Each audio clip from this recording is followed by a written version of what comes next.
नमस्कार दोस्तों, स्वागत है आपका स्टडी फॉर सिविल सर्विसेज में। वीडियो को पूरा देखिए। कोई भी आपका फीडबैक है, कोई सजेशन है, तुरंत वीडियो में कमेंट करके जरूर बताइए। अच्छा लगे तो वीडियो लाइक जरूर कर लीजिए और ऐसे वीडियो लगातार फ्री में पाने के लिए चैनल को तुरंत सब्सक्राइब कर लीजिए और बेल आइकन को जरूर टैप कर लीजिए ताकि आगे भी सारे वीडियो आपको मिलते रहे। यूट्यूब में फॉलो करते हैं तो प्लीज ये वाला फ्री टेलीग्राम चैनल जरूर ज्वाइन कर लीजिएगा। सारे नोटिफिकेशन, सारे अपडेट यहीं पे आते हैं, ध्यान रखिएगा। स्टडी फॉर सिविल सर्विसेज का कोई भी पेड ग्रुप अगर आपको ज्वाइन करना है तो सिर्फ 8564805309696086089483864455 यही नंबर है हमारे, सिर्फ जहां पे कॉल या व्हाट्सएप कर सकते हैं।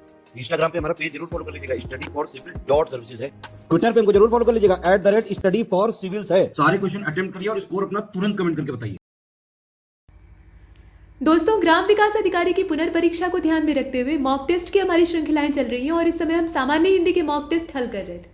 2 वीडियोस हमने पहले दे दिए थे। 2 मॉक टेस्ट मतलब सेक्शन वाइज हमने सामान्य हिंदी के दिए, 50-50 प्रश्नों वाले।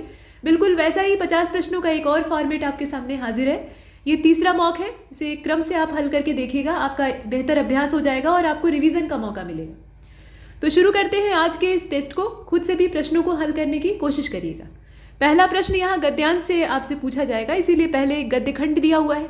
तो गद्य खंड की पहली शर्त होती है कि उसे ध्यान से पढ़ा जाए। तो आइए पढ़ना शुरू करते हैं। देखिए, इसमें कहा जा रहा है कि साहित्योन्नति यानी साहित्य की उन्नति के साधनों में पुस्तकालयों का स्थान अत्यंत महत्वपूर्ण है। पुस्तक नहीं तो साहित्य नहीं, सीधी बात। तो पुस्तकालयों का स्थान अत्यंत महत्वपूर्ण है और इनके द्वारा साहित्य के जीवन की रक्षा, पुष्टि और अभिवृद्धि होती है। पुस्तकालय सभ्यता के इतिहास का जीता जागता गवाह है और इसी के बल पे वर्तमान भारत को अपने अतीत के गौरव पर गर्व होता है। पुस्तकालय भारत के लिए कोई नई वस्तु नहीं है। लिपि के आविष्कार से आज तक, लिपि का आविष्कार जब हुआ था मतलब लोगों ने लिखना सीखा था, वहां से लेकर आज तक लोग निरंतर पुस्तकों का संग्रह करते रहे। पहले देवालय, विद्यालय, नृपालय यानी राजाओं का घर, इन सभी संग्रहों के मतलब ये सभी स्थान जो है ये संग्रहों के लिए जाने जाते थे। मतलब यहाँ पर पुस्तकों का संग्रह किया जाता था। इसके अलावा विद्वान जन जो होते हैं, विद्वजन होते हैं, इनके अपने निजी पुस्तकालय भी होते थे। मुद्रण कला के आविष्कार से पहले पुस्तकों का संग्रह करना आजकल की तरह सरल बात नहीं थी। आजकल तो किताब छापना और उसका संग्रह करना बहुत आसान है। लोग डिजिटल संग्रह कर रहे हैं, यहाँ तक कि पृष्ठ वाली किताबों की तुलना में जो उसका ऑनलाइन पेपर फॉर्मेट की जगह पे डिजिटल फॉर्मेट है उसका इस्तेमाल कर रहे हैं। लेकिन पहले के समय में ये सारी चीज़ें इतनी सरल नहीं हुआ करती थी और मुद्रण कला का आविष्कार होने से पहले तो बिल्कुल नहीं। यही चीज़ यहाँ कही जा रही है। आगे बात को बढ़ाया जाता है। इसमें कहा गया कि आजकल साधारण स्थिति के पुस्तकालय में जितनी संपत्ति लगती है उतनी उन दिनों कभी कभी एक पुस्तक की तैयारी में लग जाया करती थी। मतलब एक धनराशि आप इकट्ठी करके और उससे पूरा पुस्तकालय तैयार कर ले रहे हैं आज के समय में। तो उस जमाने में जब मुद्रण कला इतनी विकसित नहीं थी तो एक किताब को तैयार करने में या कुछ किताबों को तैयार करने में वो पूरी धनराशि खर्च हो जाती थी।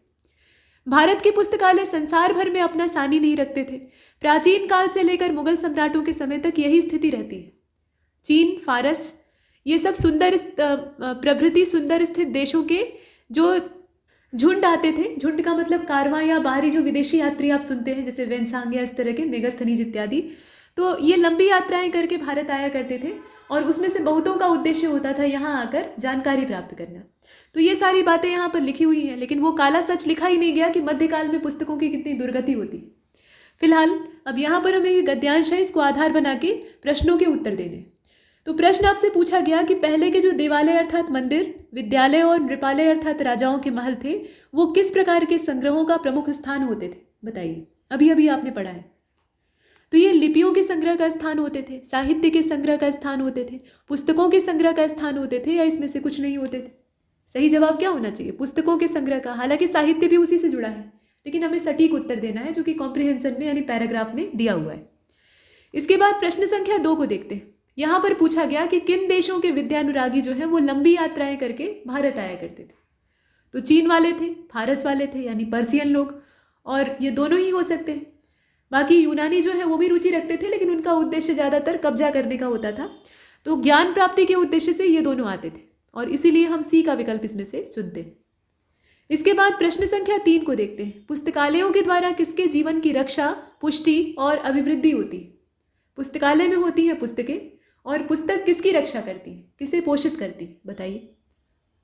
न तो ये धर्म को पोषित करती है, न राजनीति से इनका कोई सरोकार होता है। समाज से होता है, लेकिन समाज सीधे सीधे पुस्तकों से नहीं जुड़ा होता है। बीच में जो कड़ी होती है वो होती है साहित्य की, जिसमें कि सबका हित निहित होता है। साहित्य से बना हुआ है साहित्य।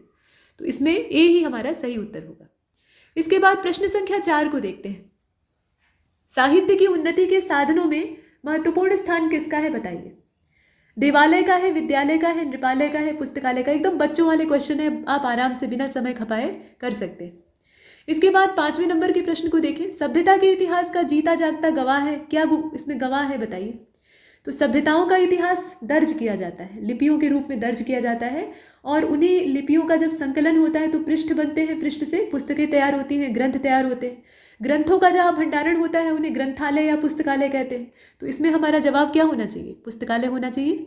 ठीक है, इसके बाद प्रश्न संख्या 6 को देखते हैं। हल्दी घाटी, अब यहाँ से जो पैराग्राफ वाला मामला था वो खत्म होता है, 5 प्रश्न हमने कर लिए। 6वां प्रश्न इससे भिन्न है, यहाँ रचनाकार का नाम पूछा जा रहा है। हल्दी घाटी की रचना, हल्दी घाटी जो रचना है ये असल में किसकी है बताइए। तो हल्दी घाटी एक खंड काव्य है, ठीक है। ये काव्य मतलब महाकाव्य या ऐसे पूर्ण काव्य नहीं है, खंड काव्य है, अर्थात एक घटना को इसमें आधार बना के पूरी कविता लिखी गई और काफ़ी अच्छे ढंग से इसे वीर रस में लिखा गया। अब आप बताइए इसके लेखक यानी इसके जो कवि हैं, लेखक नहीं बल्कि कवि हैं, वो कौन। और प्रश्न संख्या 6 जो आप देख रहे हैं इसका सही जवाब है इसमें से डी वाला, श्याम नारायण पांडे जी। श्याम नारायण पांडे जी जो है ये गाजीपुर जिले के रहने वाले थे और वीर रस के ये बेजोड़ कवि हुआ करते थे। जैसी ये कविताएं लिखते थे उससे भी सुंदर इनकी वाचन शैली थी। कविताओं को जब ये पढ़कर सुनाते थे तो एकदम उसी भाव में हो जाते थे। ठीक, हल्दी घाटी में ही वो प्रसिद्ध कविता है जो चेतक के ऊपर लिखी गई है, महाराणा प्रताप के घोड़े के ऊपर लिखी गई। इसके बाद आगे चलते हैं, प्रश्न संख्या 7 को देखते हैं। वंशीवट सूना है, ये एक रचना का नाम है, बताइए किसने लिखी। यहाँ कुछ कवियों लेखकों के नाम दिए हुए हैं और जो 7वां है ना इसका करेक्ट आंसर ए हो जाएगा। ये गोपाल दास नीरज के द्वारा लिखी गई है, जिन्होंने एक प्रसिद्ध कविता लिखी थी ना, जलाओ दिए पर रहे ध्यान इतना। ठीक है, तो इसे हमने देखा। अब इसके बाद आगे बढ़ते हैं, प्रश्न संख्या 8 को देखते हैं। यहाँ पूछा गया कि प्रत्येक वर्ग के प्रथम और द्वितीय व्यंजन को क्या कहा जाता है। प्रत्येक वर्ग, जैसे कि क वर्ग है आपका, च वर्ग है, प वर्ग है, तो इसके पहले और दूसरे व्यंजन को क्या कहते हैं, यही आपको इसमें से बताना है। तो 8वां जो आपने देखा इसका करेक्ट आंसर हो जाएगा इसमें से ए वाला, ये अघोष होते हैं, ये घोष नहीं होते, ये अघोष होते हैं। तो ये आपने चुन लिया। निरर्थक शब्द आपको चुनना है अगले प्रश्न में यानी 9वें में। बताइए इसमें निरर्थक शब्द कौन सा है जिसका कि कोई मतलब नहीं है, कोई शाब्दिक अर्थ नहीं है। तो संरचना, टिक टिक, संबोधन, संघर्ष। अब इसमें अगर व्यवहारिक तौर पे देखा जाए तो कोई भी शब्द जो है वो निरर्थक नहीं होता है, हर शब्द का अपना मतलब होता है। मतलब अगर उस शब्द में न भी छिपा हो तो हम उसे किसी मतलब से जोड़ देते हैं। अब बताइए इसमें से, तो इसमें सर्वाधिक निरर्थक शब्द है टिक टिक, जिसे कि हम किसी ध्वनि के तौर पे, ध्वनि के प्रतीक के तौर पे इस्तेमाल करते हैं, जैसे घड़ी टिक टिक कर रही है। ठीक, तो अब टिक टिक का कोई अपना मतलब नहीं है, उसे हम ध्वनि से जोड़कर एक अर्थ दे दें वो अलग बात है। इसके बाद 10वें नंबर के प्रश्न को देखते हैं। सार्थक शब्द इसमें से आपको बताना है। तो फटाफट, चटाचट, टन, ये सब ध्वन्यात्मक शब्द हैं लेकिन इनका कोई अर्थ नहीं होता है, हमने गढ़े हुए हैं इन्हें। इसमें से सार्थक शब्द है आपका काम। ठीक है, ये अर्थयुक्त शब्द है। इसके बाद 11वें प्रश्न को देखें। प्रश्न संख्या 11 में कहा गया कि बधाई का बहुवचन क्या होगा बताइए। तो इसमें लिखा गया है बधाइयाँ, लेकिन कई अलग अलग ढंगों से लिखा गया है। इसमें से सबसे सही तरीका कौन सा है बताइए। वर्तनी की भी जांच यहाँ पर हो रही, और जो 11वां आप देख रहे हैं इसका सही जवाब सी हो जाएगा। बधाइयाँ लिखा जाता है और बधाइयाँ कुछ इस प्रकार से लिखा जाता है, ध्यान दीजिएगा, चंद्रबिंदु नहीं बल्कि अनुस्वार का इस्तेमाल किया जाएगा। ठीक है, ये चंद्रबिंदु और अनुस्वार का प्रयोग सही जगह पर करना आना चाहिए। इसके बाद प्रश्न संख्या 12 को देखते हैं। यहाँ देखिए, पूछा गया है कि स्नेहा लेखनी से लिखती है। पूछा नहीं गया है बल्कि बताया गया है, स्नेहा लेखनी से लिखती है, ये वाक्य है। इस वाक्य में कौन सा कारक है ये पूछा जा रहा है। तो अब बताइए, ये संप्रदान कारक है, करण कारक है, कर्ता कारक है कि कर्म कारक है। लेखनी की सहायता से लिखती है, लेखनी मतलब कलम की सहायता से, पेन की सहायता से लिखती है। तो यहाँ किसी के सहयोग से लिख रही है, यानी उसका हाथ और जो पेन है वो एक पास है, आपस में संपर्क में है। तो यहाँ पर कौन सा कारक होना चाहिए, देखिए और बताइए। और 12वां जो है इसका सही जवाब इसमें से बी हो जाएगा, ये करण कारक है।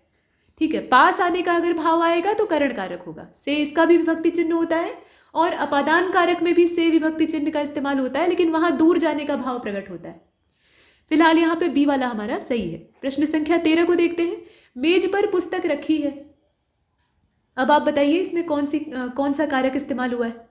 मेज पर पुस्तक रखी है। ये पर शब्द आप देख रहे हैं, ये संबंध कारक है, करण कारक है, संप्रदान कारक है या अधिकरण कारक है। और इसका करेक्ट आंसर होना चाहिए अधिकरण कारक है। यहाँ पर जो कारक है वो कौन सा है? अधिकरण है, और हम डी को चुनते हैं।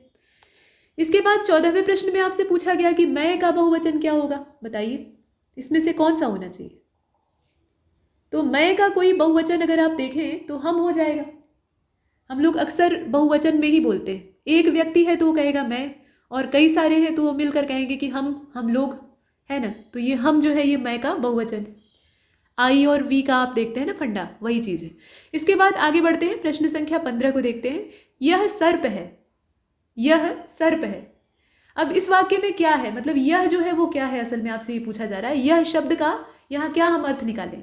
ये अनिश्चयवाचक सर्वनाम है, संबंधवाचक सर्वनाम है, निश्चयवाचक सर्वनाम है या प्रश्नवाचक सर्वनाम है।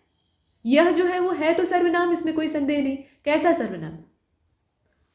तो करेक्ट आंसर इसका सी हो जाएगा। आप निश्चित हैं कि वो सर्प है, वो रस्सी नहीं है।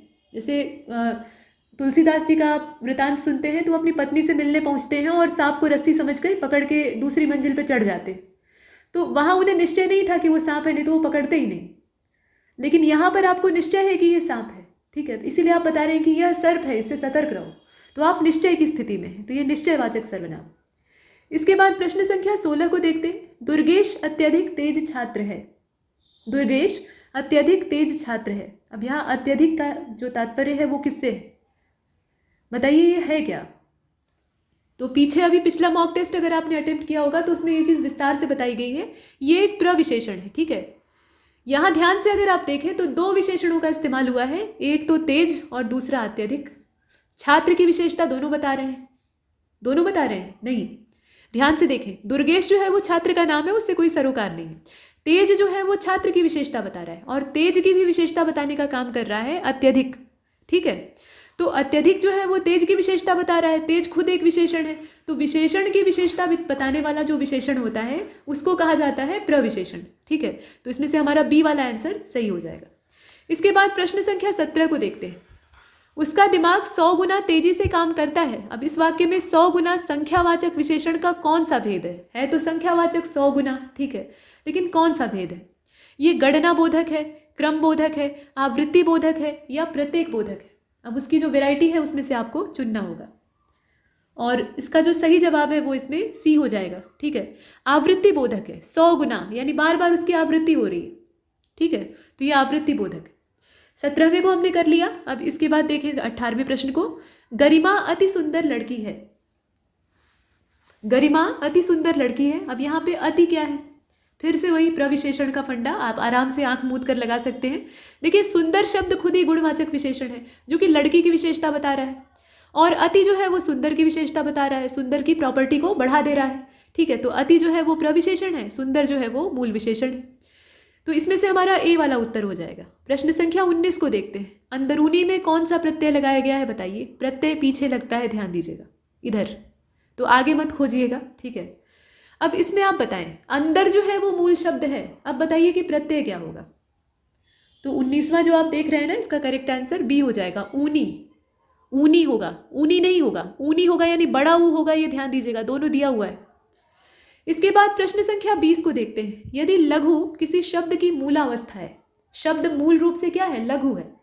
अब उसकी उत्तमावस्था अगर आपको लिखनी है तो आप क्या लिखेंगे, उत्तमावस्था। इसमें आप तम लगाते हैं, ठीक है। उत्तरावस्था होती तो उत्तर में तर होता है ना, तो उत्तरावस्था में तर लगाया जाता है, वहाँ तुलना अभी पूरी नहीं हुई रहती।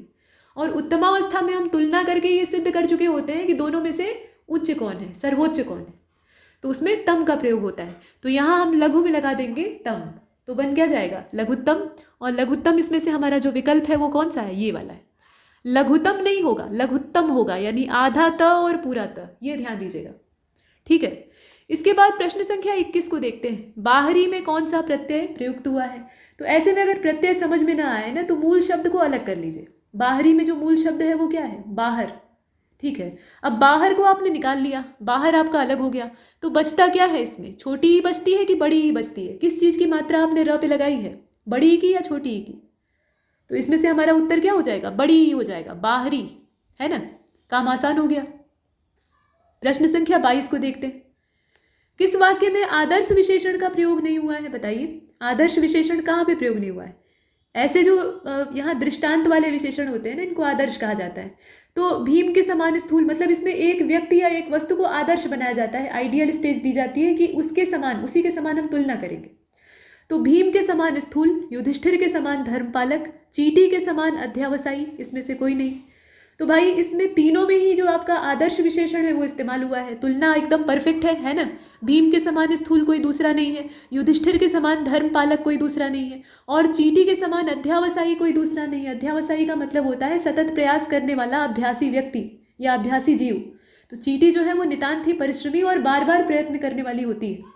ठीक है, तो इसीलिए हम इसमें से ए बी सी जो है सभी को चुन लेते हैं, और हम डी का चयन इसीलिए करेंगे कि इसमें से कोई भी ऐसा नहीं है जिसमें कि आदर्श विशेषण का इस्तेमाल ना हुआ। इसके बाद प्रश्न संख्या 23 को देखते हैं। उस पागल आदमी को इतने पैसे किसने दिए? लोग अक्सर ऐसे वाक्यों का इस्तेमाल करते हैं। तो उस पागल आदमी को इतने पैसे किसने दिए? अब इसमें कैसा विशेषण है बताइए? उस पागल आदमी को इतने पैसे किसने दिए? अब इसमें पहले तो ये जानने की कोशिश करिए कि विशेषण है कहाँ पे, और उसी के आधार पे आप निर्णय लेंगे इसमें से। और 23वां जो है ना, इसका सही जवाब इसमें से हो जाएगा सी वाला। और माफ़ कीजिएगा, यहाँ थोड़ा सा प्रश्न को पढ़ने में अधूरापन रह गया है। प्रश्न पूरा ये है कि उस पागल आदमी को इतने पैसे किसने दिए। इस वाक्य में इतने किस प्रकार का विशेषण है? यहाँ आपको एक विशेषण बता दिया है और उस विशेषण की प्रवृत्ति पूछी जा रही है कि वो है क्या। तो यहाँ इतने का पूछा जा रहा है। इतना शब्द जो है ये कैसा विशेषण है? तो ये तो परिमाणवाचक ही होगा। अगर पूछेगा कि पागल कैसा विशेषण है तो आप कहेंगे गुणवाचक है। उस कैसा विशेषण है तो आप कहेंगे कि ये सार्वनामिक है ना। तो इसमें अलग अलग शब्द का आपसे पूछ सकता है। फिलहाल सी वाला आंसर है। इसके बाद प्रश्न संख्या 24 को देखते हैं। तो अवरोध, अवरोध जो है एक विशेष्य है। इसका विशेषण क्या होगा बताइए? अवरुद्ध होगा, और कुछ हो ही नहीं सकता है। ठीक है, अवरोध से ही बना हुआ है अवरुद्ध, है ना। इसके बाद 25वें को देखते हैं। लजाना की प्रेरणार्थक क्रिया क्या होगी? प्रेरणा देकर काम करवाना, करवाने का भाव। तो यहाँ पे लजवाना हो जाएगा। ठीक है, लजाना और लजवाना, दूसरे को लजवाना, प्रेरित करके लजवाना, उसको उसकी कुछ गलती का एहसास करा के लजवाना। इसके बाद 26वें को देखते हैं। रो पढ़ना किस प्रकार की क्रिया है बताइए? प्रेरणार्थक क्रिया है, धातु है, यौगिक क्रिया है, अकर्मक क्रिया है। रो पढ़ना। और 26 जो आप देख रहे हैं, इसका सही जवाब इसमें से हो जाएगा सी वाला। ये यौगिक क्रिया है। ठीक है, ये यौगिक क्रिया है, ये ध्यान दीजिएगा। नेक्स्ट प्रश्न संख्या 27 पूछा गया, राम विद्यालय पहुंच गया। वाक्य दिया हुआ है राम विद्यालय पहुंच गया। यहाँ पर पहुंच गया कैसी क्रिया है बताना है आपको। पहुंच गया, ये पहुंच गया कैसी क्रिया है? अकर्मक है, संयुक्त है, द्विकर्मक है, सकर्मक है, कैसी होनी चाहिए? और 27 जो आप देख रहे हैं, इसका सही जवाब हो जाएगा द्विकर्मक। ये द्विकर्मक क्रिया है। ठीक है, इसके बाद चलते हैं अगले प्रश्न की ओर। प्रश्न संख्या 27 को हमने देखा, जिसका सी वाला जवाब सही था। 28वें को देखते हैं। आना जाना, खाना पीना, ये सब क्रियाएं हैं। कैसी क्रियाएं हैं ये आपको बताना है। तो बताइए इसमें से कौन सा होना चाहिए? देखिए ये सब मूल क्रिया है। ठीक है, और इसीलिए हम इसका जो ए वाला विकल्प है उसको चुनते हैं। प्रश्न संख्या 29 को देखते हैं। लड़के प्रसन्न हो रहे थे, लड़के प्रसन्न हो रहे थे। इस वाक्य में क्रिया के किस कार्य का बोध हो रहा है बताइए? विकल्प के हिसाब से अपने उत्तर का चयन कीजिएगा, ऐसा यहाँ दिया हुआ है। तो अस्तित्व का बोध हो रहा है, मन स्थिति का बोध हो रहा है, स्थिति या अवस्था का बोध हो रहा है, या क्रियाशीलता का बोध हो रहा है, इसमें से कौन सा होगा? और जो 29वां आप देख रहे हैं ना, इसका सही जवाब इसमें से हो जाएगा बी वाला, मन स्थिति का बोध हो रहा है। ठीक है, मन स्थिति का बोध हो रहा है। लड़के प्रसन्न हो रहे थे। प्रसन्नता जो है वो मन का भाव है, चाहे वो समझना हो या समझाना हो, मन का भाव है। तो मन स्थिति का बोध हो रहा है। इसके बाद प्रश्न संख्या 30 को देखते हैं। विवेक तेज काम करता है। विवेक जो है वो तेज काम करता है। अब यहाँ तेज शब्द क्या है बताइए?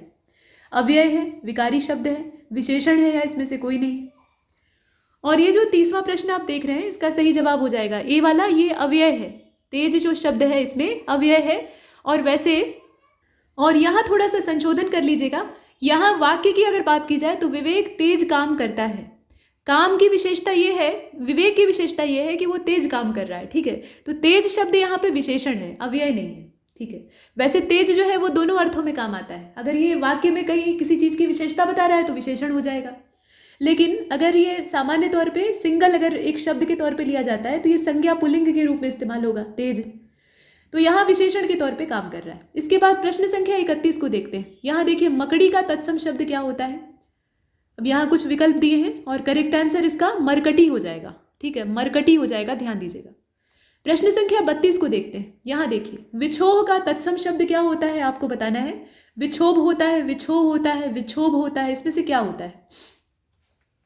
और 32वां जो आपने देखा, इसका सही जवाब इसमें से सी वाला हो जाएगा, विक्षोभ। विक्षोभ जो है ये तत्सम शब्द है और विछोह उसका तद्भव है। इसके बाद 33वें को देखते हैं। सपाद। सपाद जो है वो क्या है, एक तत्सम शब्द है। इसका तद्भव आपको ढूंढना है। तो सपाट होगा, सगा होगा, सवा होगा या सवाई होगा, इसमें से कौन सा होगा।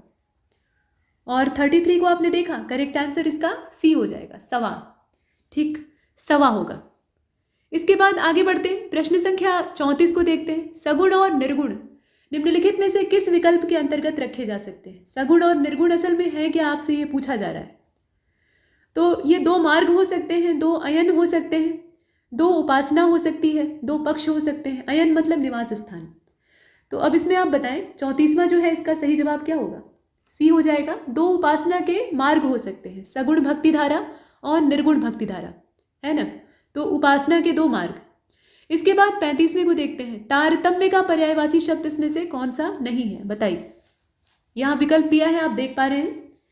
और 35 में कोई भी ऐसा नहीं है जो कि ना हो, ये सभी जो है ये तारतम्य से ही ताल्लुक रखते हैं। तो डी को चुन लेते हैं। प्रश्न संख्या 36 को देखते हैं। थकान का पर्यायवाची शब्द आपसे पूछा जा रहा है। तो श्रांति दिया है, धरा दिया है, चांटा दिया है और धौल दिया है। तो चांटा और धौल का मतलब होता है थप्पड़, किसी को मारना। धरा मतलब होता है वसुंधरा यानी पृथ्वी। और श्रांति का मतलब होता है, क्लांति और शांति दोनों का मतलब होता है थकान या थकावट। तो क्लांति लिखा हो या शांति लिखा हो, थकान से आप जोड़ लीजिए। प्रश्न संख्या 37 को देखते हैं। यहाँ पर कहा गया कि चयन और निर्वाचन दो शब्द हैं, इनका अंतर यहाँ पे दिया हुआ है, मतलब दोनों का अर्थ असल में दिया है। सही युग्म की तलाश आपको करनी है।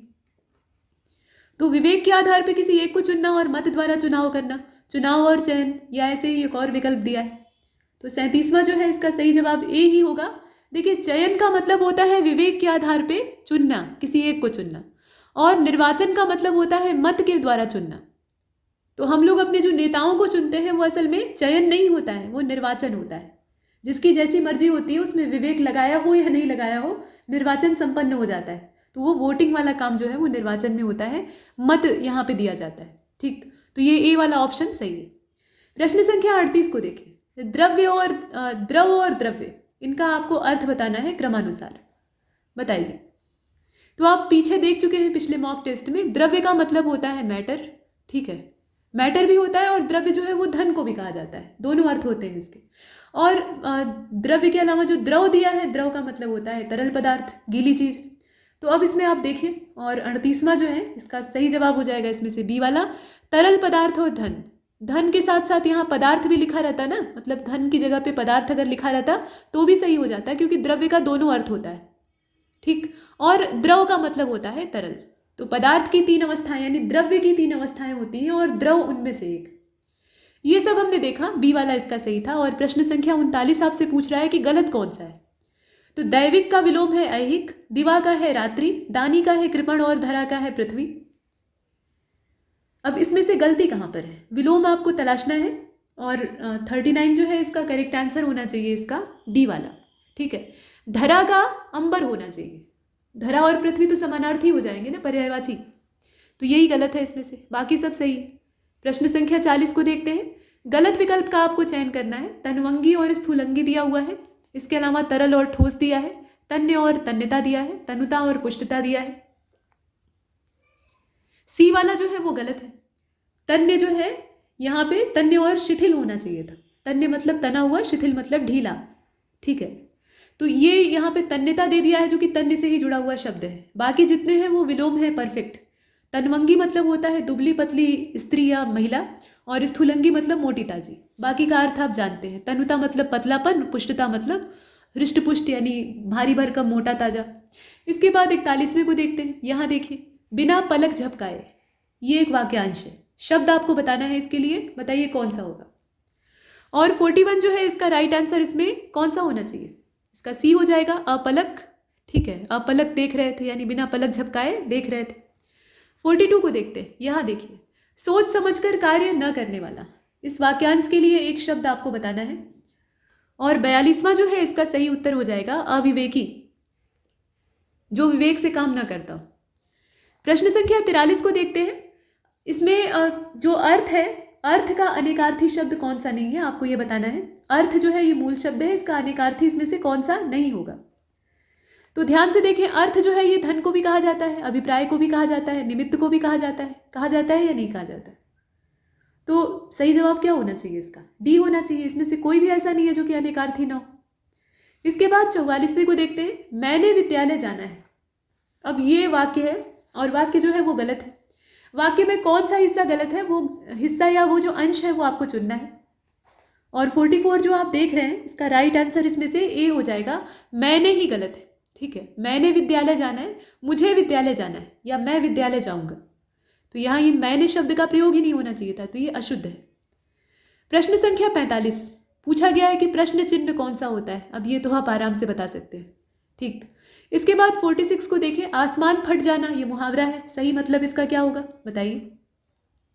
आसमान फटता है, कहते हैं ना बादल फट गया, एकाएक मूसलाधार वर्षा यानी आफत आ गई, आसमान फट पड़ा। ठीक, अचानक आफत आ जाना। प्रश्न संख्या 47 को देखिए। कौन सी बोली उत्तर प्रदेश में बोली जाती है? तो बांगरू है, हड़ौती है, बुंदेली है और कन्नड़ है। पहचानना आसान है, आराम से आप कर सकते हैं। बुंदेली, बुंदेलखंड का जो हिस्सा है वहाँ बोली जाती है ना, तो सी को चुनते हैं। अब यहाँ 48 में कहा गया कि एप्लीकेशन में भी रिजेक्टेड, ये एक सेंटेंस है। इसका जो सटीक हिंदी अनुवाद है वो कौन सा होना चाहिए? एप्लीकेशन में भी रिजेक्टेड, सही अनुवाद इसका क्या होगा? और आप इसमें ध्यान से अगर देखें तो इसका जो परफेक्ट यहाँ ट्रांसलेशन है वो डी हो जाएगा, आवेदन अस्वीकार किया जा सकता है। यहाँ ध्यान दीजिए, मे बी यानी जा सकता है, हो सकता है कि अस्वीकार हो जाए, ये नहीं है कि अस्वीकार हो जाएगा, तो अस्वीकार किया जा सकता है। ठीक, इसके बाद 49 को देखते हैं। यहाँ पर कहा गया कि कौन सा वाक्य पूर्ण भूतकाल का उदाहरण है? तो वे गए, वे खा रहे हैं, वे सो कर उठे हैं, वे आए थे। पूर्ण भूत कहाँ पर है? करेक्ट आंसर डी हो जाएगा, वे आए थे। ये पूर्ण भूतकाल है, इसमें कोई संशय नहीं है कि वो आए रहे होंगे, कब आए थे कब नहीं आए थे, ऐसा कुछ नहीं। इसके बाद अंतिम प्रश्न को देखते हैं। वह मुझसे अलग रहता है, वह मुझसे अलग रहता है। अब ये वाक्य है, इसमें कारक कौन सा इस्तेमाल हुआ है ये आपको बताना होगा। और आप जानते हैं कि ये जो से शब्द है यहाँ पे मुझ जो है उसके साथ लगा हुआ है से, और से ये आपका करण और अपादान दोनों में इस्तेमाल होता है। अब यहाँ पर आप किसके लिए इस्तेमाल करेंगे? अलग होने का यानी दूर जाने का भाव प्रकट हो रहा है, तो हम अपादान कारक इसमें चुनेंगे। अपादान कारक में जो विभक्ति चिन्ह है वो से होता है, लेकिन दूर जाने का भाव इससे प्रकट होता है। जैसे वृक्ष से पत्ते गिरते हैं, मैं आगरा से मुंबई के लिए निकलता हूँ, तो आप दूर जा रहे हैं आगरा से, है ना। तो वैसे ही वह मुझसे अलग रहता है, यानी दूर का भाव है, तो अपादान हो जाएगा। और यहाँ पर ये मॉक टेस्ट समाप्त होता है। इसमें इतना ही, तब तक के लिए नमस्कार।